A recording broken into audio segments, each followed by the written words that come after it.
Hello friends, आप सभी का अपने एचडीएस ट्यूटोरियल पर स्वागत है। इस वीडियो में देखेंगे जेसीईआरटी क्लास 8 का मॉडल क्वेश्चन। Okay, set 2। देखिए सेट 2 है इंग्लिश सब्जेक्ट 2021 का, और देखिए फुल मार्क्स 50 का है और इच क्वेश्चन कैरी 2.5 मार्क्स। हर एक क्वेश्चन 2.5 मार्क्स का है। ओके, तो चलिए हम लोग बढ़ते हैं क्वेश्चन आंसर की ओर। देखिए first number, read the passage and choose the correct option. Clear है, ये पैसेज को यहाँ पर जो दिया हुआ है पैसेज, इसको पढ़ना है और उसके बाद नीचे का जो क्वेश्चन आंसर है उसका आंसर देना है। तो चलिए हम लोग पैसेज पढ़ते हैं।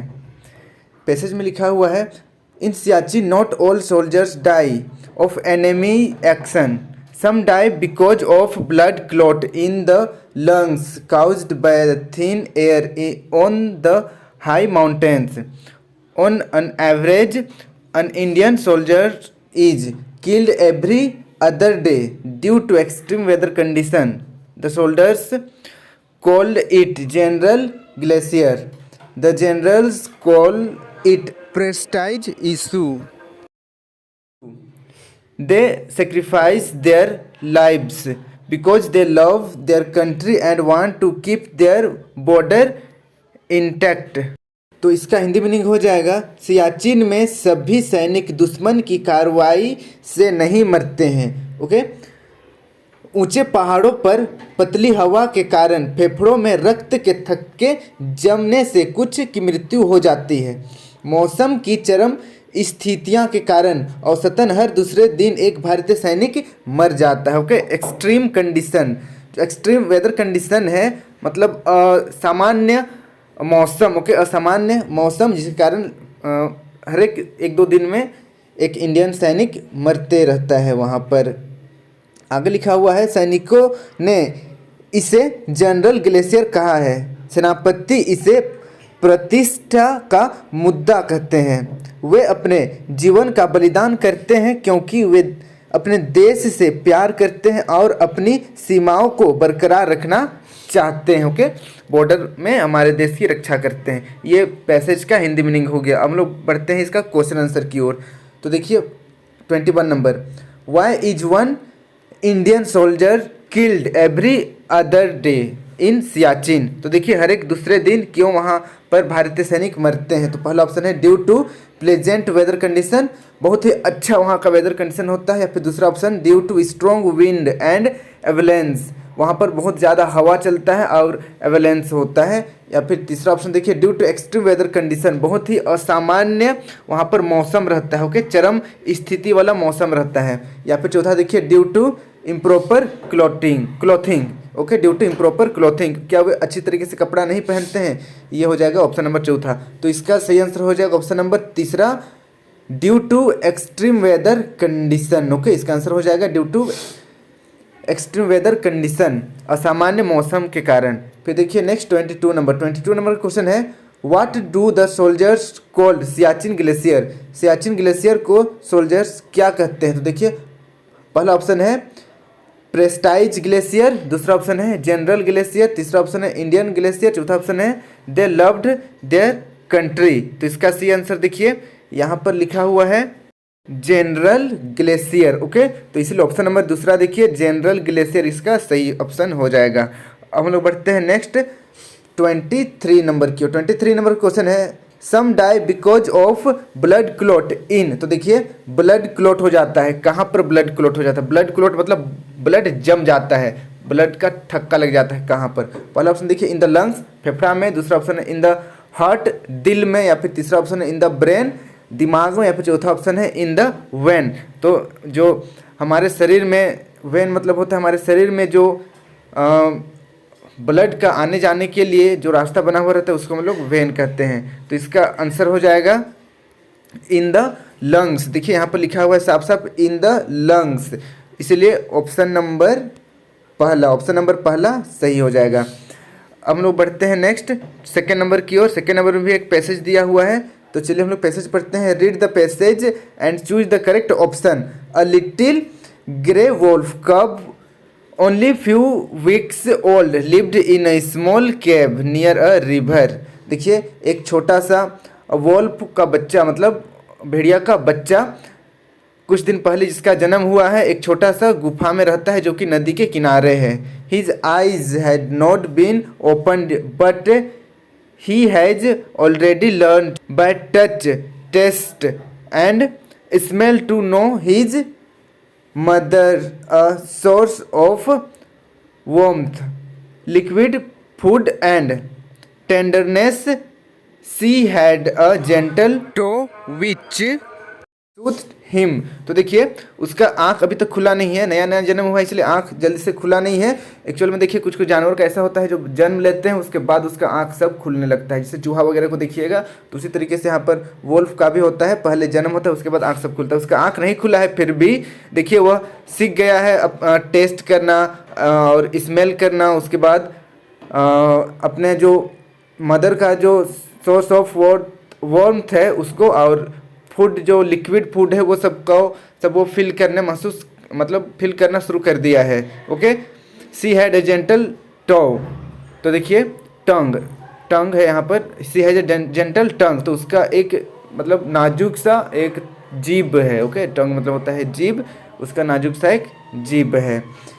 तो देखिए 24 नंबर का क्वेश्चन है where was the cubs cave, cubs का केव कहाँ था, यानी कि कब्स का गुफा कहाँ था। देखिए नियर द रिवर, तो देखिए पहला ऑप्शन है नियर अ हिल, दूसरा नियर द रिवर, तीसरा नियर अ फील्ड, चौथा नियर अ लेक। तो इसका सही आंसर हो जाएगा ऑप्शन नंबर दूसरा, देखिए नियर द रिवर। फिर देखिए नेक्स्ट 25 नंबर का क्वेश्चन है सी हैड अ जेंटल, तो देखिए उसके पास एक जेंटल क्या था, एक नाजुक सा क्या था। तो देखिए पहला ऑप्शन है टंग, दूसरा ऑप्शन है टीथ, तीसरा ऑप्शन है नौ, चौथा हेड। तो उसका देखिए उसका जेंटल टंग था, यहाँ पर लिखा हुआ है जेंटल टंग, इसलिए ऑप्शन नंबर पहला सही हो जाएगा जेंटल टंग।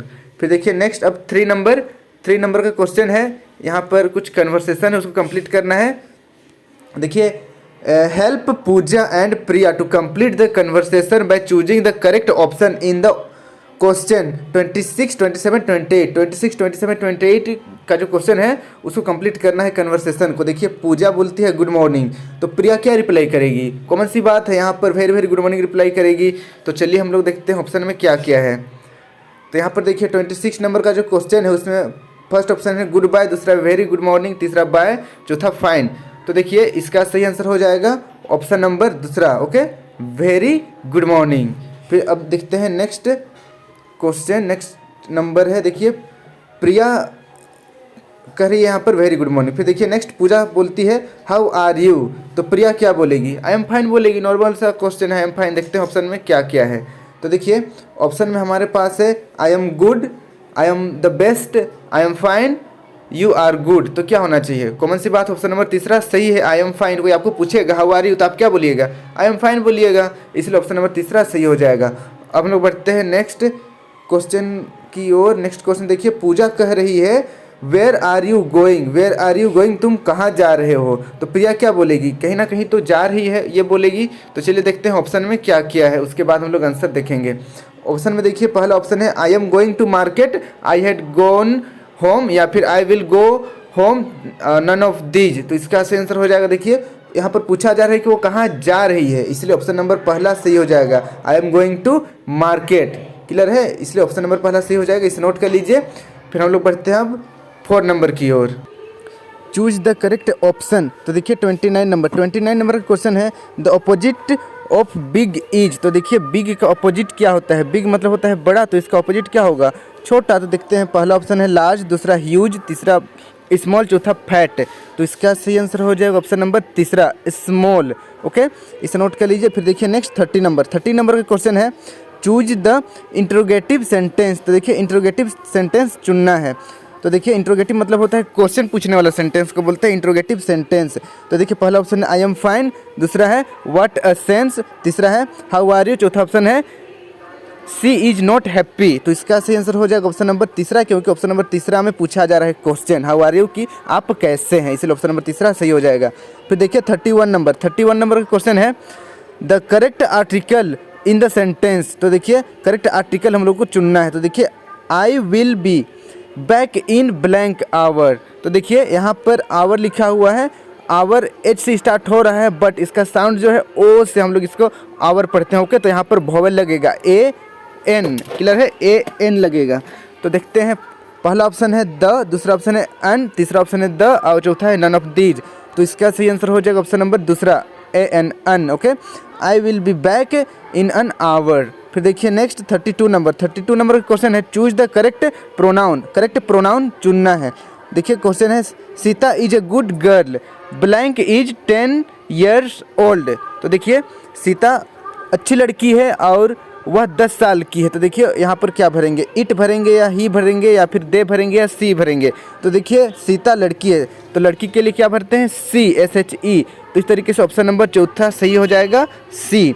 अब देखिए नेक्स्ट 33 नंबर क्वेश्चन है the present continuous form of the verb in. तो देखिए आई ब्लैंक अ मूवी। तो देखिए कहाँ पर प्रेजेंट कंटिन्यूअस टेंस का यहाँ पर सूट करेगा, आई ब्लैंक अ मूवी में मैं मूवी देख रहा हूँ, इस तरीके से होगा। तो देखिए पहला ऑप्शन है आई एम वॉचिंग या फिर आई वॉज वॉचिंग, वॉच्ड या फिर नन ऑफ दीज। तो इसका सही आंसर हो जाएगा ऑप्शन नंबर पहला, क्योंकि यहाँ पर प्रेजेंट लिखा हुआ है इसलिए प्रेजेंट में एम होता है, am watching, I am watching movie. Okay, अगर यहाँ पर पास्ट रहता तो वॉज हो जाता है। ओके, क्लियर है ना। तो इस तरीके से ऑप्शन नंबर पहला सही हो जाएगा। फिर देखिए नेक्स्ट अब 5 number answer the question by choosing the correct option. तो देखिए करेक्ट ऑप्शन को चुनना है, ये बुक से है। फर्स्ट देखिए 34 नंबर का क्वेश्चन है Siachen is the blank glacier in Karakoram range. तो देखिए पहला ऑप्शन है स्मॉलेस्ट, दूसरा लॉन्गेस्ट, तीसरा लार्जेस्ट, चौथा नन ऑफ दीज। तो देखिए सियाचिन जो है काराकोरम रेंज का लार्जेस्ट ग्लेशियर है। ओके, लार्जेस्ट ग्लेशियर है, इसीलिए ऑप्शन नंबर तीसरा सही हो जाएगा। फिर देखिए नेक्स्ट 35 नंबर का क्वेश्चन है William Wordsworth was a poet of. तो देखिए विलियम वर्ड्सवर्थ किसका पोएट है, कौन सा पोयम को उसने लिखा है। तो देखिए पहला ऑप्शन है नेचर, दूसरा रोमांस, तीसरा ब्यूटी, चौथा नन ऑफ दीज। ये विलियम वर्ड्सवर्थ जो थे वे डैफोडिल्स पोयम को लिखे थे। ओके, तो इस तरीके से यहाँ पर डैफोडिल्स नहीं लिखा हुआ है। चौथा ऑप्शन है नन ऑफ दीज, तो इसलिए नन ऑफ दीज इसका सही आंसर हो जाएगा। 36 नंबर का क्वेश्चन है Subramaniam Bharati wrote the poem. तो देखिए सुब्रमण्यम भारती कौन सा पोयम लिखी है। तो देखिए पहला ऑप्शन है माई मदर, दूसरा डैफोडिल्स, तीसरा भारत आवर लैंड, चौथा नन ऑफ दीज। तो इसका सही आंसर हो जाएगा ऑप्शन नंबर तीसरा भारत आवर लैंड। ओके, ये सब याद करने वाला बात है, इसको याद कर लीजिएगा। अब चलिए नेक्स्ट देखते हैं 37 नंबर का क्वेश्चन है इंसर्ट द मिसिंग वर्ड को यहाँ पर भरना है। तो देखिए between the blank and prison lake. तो देखिए पहला ऑप्शन है विलेज, दूसरा वुड्स, तीसरा रोड, चौथा नन ऑफ दीज। तो इसका सही आंसर हो जाएगा ऑप्शन नंबर दूसरा woods. Okay, between the woods and prison lake, ये पोयम का एक छोटा सा लाइन है, इसको ध्यान देना। ऑप्शन नंबर दूसरा इसका सही है, वुड्स। अब बढ़ते हैं हम लोग नेक्स्ट 38 नंबर की ओर। 38 नंबर का क्वेश्चन है what made Keshav pale and gloomy. Keshav pale और ग्लूमी क्यों हो गया, उदास क्यों हो गया। तो देखिए पहला ऑप्शन है मदर्स स्कोल्डिंग, मदर उसकी मम्मी डांटी थी इसलिए, या दूसरा ऑप्शन है द समर हीट गर्मी के कारण, या फिर तीसरा ऑप्शन देखिए the site of the broken eggs, जो अंडा था वो टूट गया था इसके कारण वह दुखी था, और चौथा ऑप्शन है नन ऑफ दीज, इसमें से कोई नहीं। तो इसका सही आंसर हो जाएगा ऑप्शन नंबर तीसरा the site of broken eggs, अंडे टूट गए थे इसलिए वह पेल और ग्लूमी हो गया था। फिर देखिए नेक्स्ट 39 नंबर का क्वेश्चन है who answered king John's question. King John's question का आंसर कौन दिया। तो देखिए पहला ऑप्शन है द नाइट्स, या फिर दूसरा ऑप्शन है द शेफर्ड्स, तीसरा ऑप्शन है द एबोट, चौथा ऑप्शन है नन ऑफ दीज। तो इसका सही आंसर हो जाएगा ऑप्शन नंबर दूसरा द शेफर्ड, इसको याद रखिएगा। अब देखिए 40 नंबर का क्वेश्चन है who belonged to Kanthur village. Kanthur village से कौन आता था या उससे संबंध कौन रखता है। तो देखिए पहला ऑप्शन है काली, दूसरा केशव, तीसरा प्रेक्षा, चौथा रुपेश। तो इसका सही आंसर हो जाएगा ऑप्शन नंबर पहला काली, इसे याद कर लीजिएगा। तो इस तरीके से आज हम लोग JCRT क्लास 8 का मॉडल क्वेश्चन सेट 2 का इंग्लिश का क्वेश्चन आंसर कंप्लीट किए। आई होप आपको वीडियो पसंद आया होगा। वीडियो अच्छी लगी तो वीडियो को लाइक कर दीजिए, और अभी तक आप मेरे चैनल को HDS ट्यूटोरियल को सब्सक्राइब नहीं किए तो सब्सक्राइब कर लीजिए, और साथ ही बेल आइकन को भी प्रेस कर दीजिए ताकि इस तरीके का वीडियो मैं जब भी अपलोड करूँ आप तक नोटिफिकेशन पहुँच जाए। Thank you for watching my video, और वीडियो को अपने दोस्तों के साथ जरूर शेयर करें। Okay, good day, bye.